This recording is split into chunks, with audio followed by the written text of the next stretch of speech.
ప్రేక్షకులకు విజ్ఞప్తి. ఈ కార్యక్రమంలోని ప్రతి అంశం విషయ పరిజ్ఞానం కోసమే, ఎవరిని ఉద్దేశించినవి కావు. ఇందులో సూచనలు, సలహాలు కేవలం పాల్గొన్న వారి వ్యక్తిగత అభిప్రాయాలు మాత్రమే. ప్రేక్షకులు విజ్ఞతతో గ్రహించి వారి సూచనలు పాటించడమా లేదా అన్నది మీ వ్యక్తిగత నిర్ణయం. ఇందులో ఏ విధమైనటువంటి వ్యక్తిగత ఫలితాలకు గాని, వ్యక్తిగత లావాదేవీలకు గాని ఛానల్ యాజమాన్యానికి, సిబ్బందికి ఏ విధమైన సంబంధము, బాధ్యత లేదు. ప్రేక్షకులు గమనించగలరు. ధన్యవాదములు. నమస్కారం శ్రీ ఆచార్య అనంతకృష్ణ స్వామి గారు. నమస్కారం అండి. 331 మనీ మంత్ర video sir. Very good series, very good positive content. నాకు తెలిసి యూట్యూబ్లో ఎంత మంచి పాజిటివ్ కంటెంట్ ఎక్కడ నేనే చేయలేదు మీతో చేయటం తప్ప. ఎందుకంటే కొంత కాంట్రవర్సీ, కొన్ని పాలిటిక్స్, కొన్ని ఎంటర్టైన్మెంట్ అలా వెళ్ళాను. కానీ మనీకి సంబంధించి ఎంత హ్యూజ్ సబ్జెక్ట్ ఉందన్న విషయం మీరు వచ్చిన తర్వాత నాకు తెలిసింది. అంతకుముందు ఎప్పుడూ చూడలేదు. మీరు చేయలేదు, నేను చేయలేదు, మనీ చేయించింది. మనీ చేయించింది.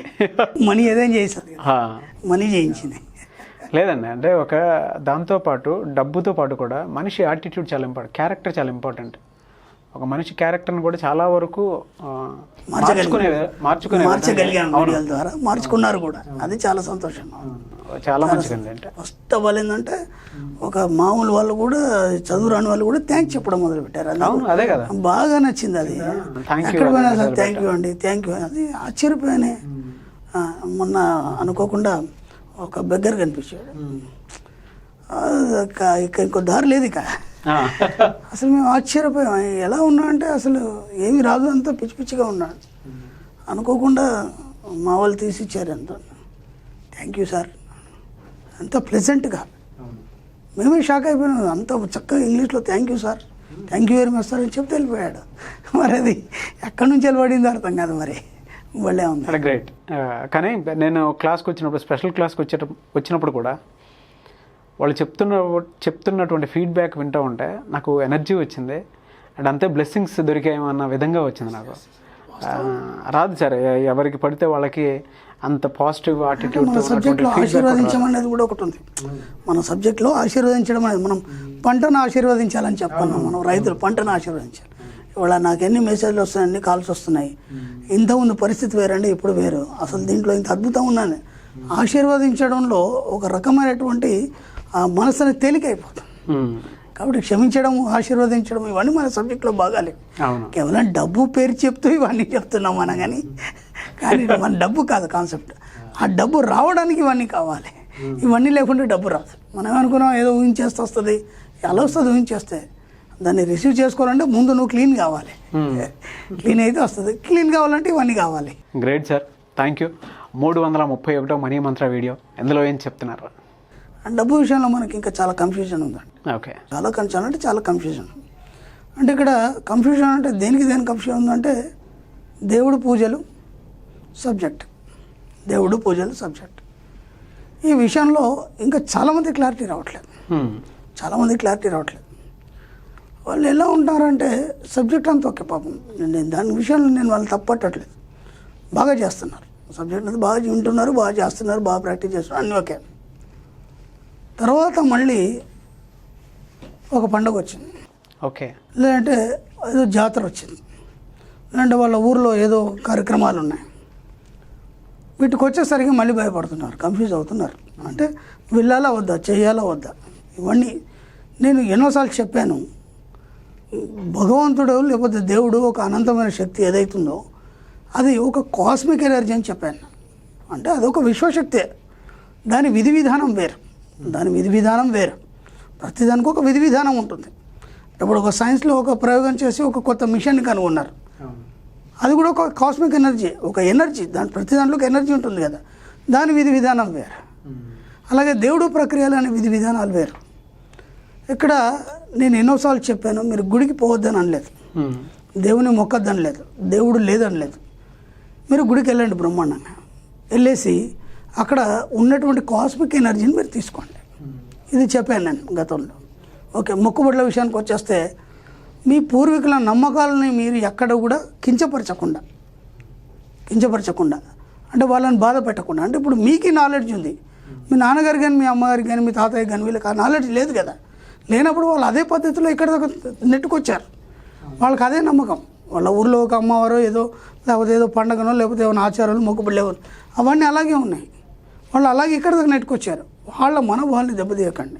వాళ్ళ కోసం మీరు వెళ్ళండి, వాళ్ళని సంతోషపెట్టండి. అందరూ సంతోషంగా ఉండాలి, బాగుండాలని మనం కోరుకుంటున్నాం కదా. మీరేదో ఒక విప్లవాది, సారీ దీన్ని కట్ చేయండి, విప్లవాది అనేది కట్ చేయండి. మీరేదో అనుకొని వాళ్ళని అనవసరంగా మాకే అంత తెలుసు అనే ఉద్దేశంతో వాళ్ళని మీరు కించపరచడం, నీకు తెలీదు, దేవుడు లేడు, ఇవన్నీ ఏం లేవు, ఈ సబ్జెక్ట్ అలా ఉంటుంది ఇలా, వాళ్ళకి అర్థం కాదు. ఎందుకంటే ఈ జనరేషన్ కాదు వాళ్ళు, అప్పటి జనరేషన్ వాళ్ళకి ఏమర్థం అవుతుంది. ఆయన మీరు వచ్చారు క్లాస్కి, వాళ్ళు రాలేదు. మీరు విన్నారు నా వీడియోలు, మీరు చదివారు దీనికి సంబంధించిన పుస్తకాలు, వాళ్ళు ఏం చదవలేదు. కాబట్టి వాళ్ళని బలవంతంగా ఇబ్బంది పెట్టకండి. ఎక్కడ కూడా వాళ్ళని మీరు తిట్టుకోవడం కానీ లేకపోతే కోప్పడడం కానీ, మీకేం తెలుసు అని కించపరచడం ఇట్లాంటిది వద్దు. వాళ్ళు అన్నారా మనం ఇలా చేద్దాం, ఇలా ఉంది, వెళ్ళిపోండి, ఏం తప్పులేదు. అక్కడ దేవుడు వచ్చి మిమ్మల్ని పట్టుకొని పీడించాడు. ఆ మాట చెప్పాను నేను. దేవుడు ఎప్పుడైతే మీరు దేవుడు మనకి ఏదో చేస్తాడనుకుంటే మాత్రం దేవుడు కాదు. ఎందుకంటే దేవుడు అంటేనే మంచి, పాజిటివ్, నెగిటివ్ కాదు కదా. మీకు నెగిటివ్ ఎలా అవుతుంది? కాబట్టి అక్కడ ఏముంటుంది, ఒక కాస్మిక్ ఎనర్జీ యంత్రాల ద్వారా కానీ లేకపోతే ఒక తంత్రాల ద్వారా కానీ ఒక ఎనర్జీని అక్కడ పాస్ చేసి పెట్టారు. అక్కడ నుంచి పాస్ అవుతుంది మీకు, అక్కడ నిక్షిప్తం చేస్తారు ఎనర్జీ, ఆ శక్తిని. దాన్ని తీసుకోండి. కానీ మళ్ళీ ఇక్కడ మీరు కన్ఫ్యూజ్ కాకండి, నేను అదే చెప్తున్నాను. మన సబ్జెక్ట్లో లేదు. ఎందుకంటే మన సబ్జెక్ట్ అంతా సైన్స్కి సంబంధించి మన సబ్జెక్ట్. ముందు నువ్వు ఎలా మారాలి, నీ యాటిట్యూడ్ ఎలా మార్చుకోవాలి, దానికి మనకు విశ్వం నుంచి ఎలా వస్తుంది, విశ్వం మీకు ఎందుకు ఇవ్వాలి, మీ బాడీలో ఉన్నటువంటి పంచేంద్రియాలు ఏవైతున్నాయో వాటితోనే మీరు విశ్వంలో ఉన్న పంచభూతాలని మనం ఎలా అనుసంధానం చేయాలి, అనుసంధానం చేసినప్పుడు ఇక్కడ ఉన్నాయి అక్కడ వాటిని మీరు ఎలా ఆకర్షించగలుగుతారు, అది మీ దగ్గరికి ఎలా వస్తుంది. ఇది సబ్జెక్ట్ కదా. ఇప్పుడు ఏం లేదు, అక్కడ ఉన్న వాటిని మీరు తీసుకోవాలి, ఇక్కడ ఉన్న వాటితో తీసుకోవాలి. ఎలా తీసుకోవాలి, దానికి సైన్స్ ఉంది, దానికి శాస్త్రం ఉంది, దానికి పద్ధతి ఉంది. అయిన తర్వాత మళ్ళీ ఇంకా కన్ఫ్యూజన్ ఏముంది. కాబట్టి దేవుళ్ళు మొక్కాలనుకున్న హ్యాపీగా మొక్కండి, ఓకేనా. అంటే అక్కడ ఉన్న కాస్మిక్ ఎనర్జీని తీసుకొని రండి. మొక్కుబడులు ఏమైనా ఉంటే పెద్దల కోసం మీరు చేయండి, ఇబ్బంది ఏం లేదు. దాంట్లో కూడా ఎలాంటి ఇబ్బంది లేదు. మీరు ఏమనుకుంటున్నారంటే అది చేస్తే మళ్ళీ డిస్టర్బెన్స్ అవుతుందేమో. నాకు చాలా కాల్స్ వచ్చాయి, ఏమంటే అది చేస్తే మళ్ళీ నాకు డిస్టర్బెన్స్ అవుతుందేమో, లేదు ఇది మళ్ళీ ఏమైనా బ్రేక్ అవ్వ, ఏం కాదు. దానికే చూడండి, దీనికే చూడండి, ఇబ్బంది ఏం లేదు. దానికే చూడండి, దీనికే చూడండి, అయిపోయింది. అప్పుడు సైన్స్ ఉందండి. సైన్స్లో మనం తీసుకుంటే సూర్యుడు 1 గ్రామ్ కింద వస్తాడు, అవునా కదా. ఇప్పుడు పురాణాల్లో, తెలుగులో మనం కొన్ని పురాణాలు అవి చూసినప్పుడు సూర్యుడు దేవుడి కింద వస్తాడు. ఇప్పుడు నువ్వు సూర్యుడు దేవుడు అని వాదిస్తావా లేకపోతే గ్రామం అని వాదిస్తావా? ఇక్కడ మీరు కన్ఫ్యూజ్ కావద్దు. ఆ సబ్జెక్టు మటుకు అలాగే చదవాలి, ఈ సబ్జెక్ట్ మటుకు ఇలాగే ప్రశ్నకు జవాబు ఇవ్వాలి. మళ్ళీ అక్కడ ఎలా దేవుడు అవుతాడు, ఇది గ్రహం కదా అని, ఎక్కడ గ్రహం అయితే దేవుడు కదా అన్నారు అనుకోండి, మీ మార్కులు పోతాయి. మీరు పాస్ కావాలా, ఎక్కడిదక్కడే చూడండి. కాబట్టి కన్ఫ్యూజన్లో ఏమవుతుందంటే దేవుళ్ళ సబ్జెక్ట్ అనే దగ్గర కూడా ఎన్నిసార్లు మనం చెప్పినా సరే మళ్ళీ మళ్ళీ మళ్ళీ మళ్ళీ కూడా మనకి క్వశ్చన్స్ వస్తున్నాయి. ఇప్పుడు నేను దీనికంటే ముందు జ్యోతిషం ఇవన్నీ, పౌరోహిత్యం ఇవన్నీ చేసేది. నేను చెప్పాను కూడా, నేను మా గురువుగారి పీఠం ఉంది, ఆ పీఠ సాంప్రదాయ ప్రకారం అన్నీ చేస్తాను. ఇప్పుడు మేము ప్రతి సంవత్సరం ఒక 3 కార్యక్రమాలు చేస్తాం. గురు పూజోత్సవ కార్యక్రమం కానీ, ఈ నవరాత్రులు అమ్మవారి ఒక హోమం కానీ, అలాంటి ఇప్పుడు మనకి శివరాత్రి రోజు అభిషేకం కానీ చేస్తాం. మళ్ళీ వాళ్ళకి కన్ఫ్యూజన్, ఈయన దేవుడు లేడన్నాడు, పూజలు లేవన్నాడు, మళ్ళీ ఇదేంటి, మళ్ళీ ఇవన్నీ మళ్ళీ ఎందుకు చేస్తున్నాడు.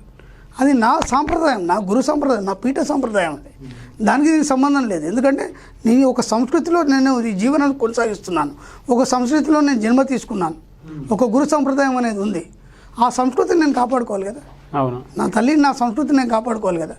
దానికోసం దాన్ని నేను ఎందుకు వదులుతాను? సబ్జెక్టు వేరేది, ఈ సబ్జెక్టు వేరు, కానీ సంస్కృతి సాంప్రదాయాలు ఉన్నాయి కదా. అవును.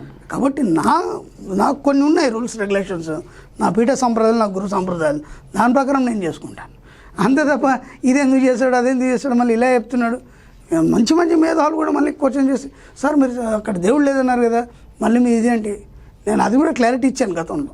మా గురుపీఠ సాంప్రదాయం ప్రకారం మాకు కొన్ని ఉన్నాయి, అది అలా వారసత్వం కొనసాగించాలి.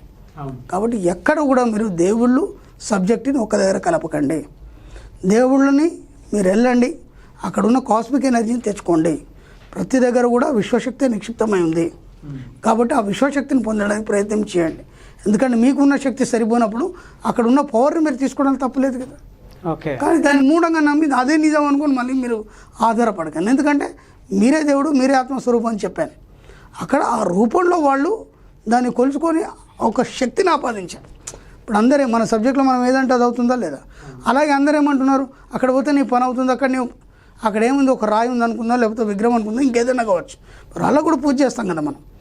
మన సబ్జెక్ట్ ఏంది, ప్రకృతి పూజ చేయడం. ప్రకృతిలో చెట్లు రాళ్ళు అన్నిటి పూజ చేస్తాం. అక్కడ రాయికి పవర్ లేదు. కానీ వీళ్ళందరూ ఎన్నో ఏళ్ళ నుంచి అక్కడ శక్తి ఉందని నమ్ముతూ నమ్ముతూ నమ్ముతూ ఆ యొక్క రాయి ఏదైతుందో దానికి శక్తిని ఆపాదించారు వీళ్ళు. ఇప్పుడు అర్థమైందా? మీరే జనాలే మీరందరూ ఏం చేస్తారంటే అక్కడ ఏదో ఉందని చెప్పేసి లేని దాన్ని వీళ్ళు ఆ శక్తిని అక్కడ కూడగట్టి దానికి ఒక పవర్ని ఆపాదించారు. కాబట్టి ఆ పవర్ని మీరు తీసుకొని రండి, సింపుల్, తప్పే ఉంది దాంట్లో. ఏదైనా మనమే క్రియేట్ చేస్తాం, వీఆర్ ద క్రియేటర్ అన్నాం కదా. కాబట్టి అందరు జనాలు కలిసి అక్కడ ఒక శక్తిని ఆపాదించారు, వీళ్ళే తయారు చేస్తారు ఆ శక్తిని. అంతకంటే కొత్తగా ఏం లేదు. హాయిగా వెళ్ళండి బ్రహ్మాండంగా, ఏ టెంపుల్ అని వెళ్ళండి, ఎక్కడైనా వెళ్ళండి, హాయిగా అక్కడ ఉన్న కాస్మిక్ ఎనర్జీ తీసుకొని రండి, హాయిగా మీ సబ్జెక్ట్ దాన్ని ఎనర్జీకి తోడు చేయండి, ఇంకా తొందరగా మీ పనులు అయిపోతాయి, తప్పే ఉంది. డెఫినెట్గా సార్. కాబట్టి కన్ఫ్యూజన్ అవుతుంది. సబ్జెక్టా దేవుళ్ళ పూజలా చాలా క్లారిటీగా ఉండండి, మీకు మీరు క్లారిటీగా ఉండండి. ఎవరిని విమర్శించకండి, ఈ విషయంలో ఎవరిని ఇబ్బంది పెట్టకండి. అది లేదు ఇది ఉంది. నేను ఎన్నోసార్లు చెప్పాను, మన సబ్జెక్టు గురించి కూడా అనవసరంగా అందరికీ చెప్పకండి. ఎందుకంటే పిచ్చి వాళ్ళ చూస్తారు. మీరు స్టేజ్కి వచ్చినాక వాళ్ళే వస్తారు, ఇలా ఎలా అని అప్పుడు చెప్పండి. వస్తే వస్తారు, లేకపోతే లేదు, అంతేకాని ఎవరిని ఇబ్బంది పెట్టకండి, మీరు ఇబ్బంది పడకండి. ఫస్ట్ కన్ఫ్యూజన్ వద్దు. దేవుళ్ళు వేరు, సబ్జెక్టు వేరు. Thank you sir. Thank you so much Shri Acharya Anantha Krishna Swami గారు.